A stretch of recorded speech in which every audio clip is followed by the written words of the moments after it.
అయితే నువ్వులా ఇంకొక ముచ్చట మాట్లాడితే power star Pawan Kalyan sir వాళ్ళ నడిపన్న గట్లనే మెగాస్టార్ చిరంజీవి సార్ వాళ్ళ నడిపి తమ్ముడు నాగబాబు సారు మనందరికి ఎరికాను కదా. ఇక నాగబాబు సార్ అయితే సైన్మల్ల బాగా రాణించలేకపోయినా రాజకీయంలో మంచిగా ఊపందుకొని రాజ్యసభ సభ్యుడిగా పేరైతే తెచ్చుకున్నాడు, సీటు కూడా తెచ్చుకున్నాడు కదా. ఇప్పుడైతే నిహారిక పెళ్లి ముచ్చట్ల మీదనైతే సార్ అయితే ఒక మాట మాట్లాడుతున్నాడు. ఇగో నిహారిక మొదటి పెళ్లి మీదనైతే మేమైతే కొంచెము తప్పప్పులు చేసినా కూడా ఇప్పుడైతే చేసుకోబోయే రెండో పెళ్లి మీదనైతే నేను ఒక ముచ్చట చెప్తా అని సార్ అంటున్నాడు. మరి ఆ ముచ్చట ఏంటిది అనుకుంటున్నారు కదా.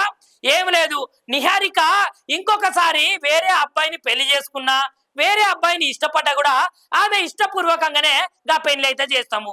ఆమెకు నో చెప్పే అధికారం అయితే మాకు లేదు. పిల్లలు ఏదన్నా చేస్తే వాళ్ళకు మంచి స్వేచ్ఛ ఇచ్చుడైతే మా కుటుంబంలో ఆనవాయితీగా వస్తున్నది కదా. ఇప్పుడైతే నిహారిక ఏ అబ్బాయిని చేసుకున్నా రెండో పెళ్లికైతే మేము సిద్ధంగా ఉన్నామని సార్ అయితే చెప్తున్నాడు. ఇక చూసిరా పిల్లల గౌరవాలకు పిల్లల పనులకైతే ఎంత గౌరవం ఇస్తున్నాడో సారు.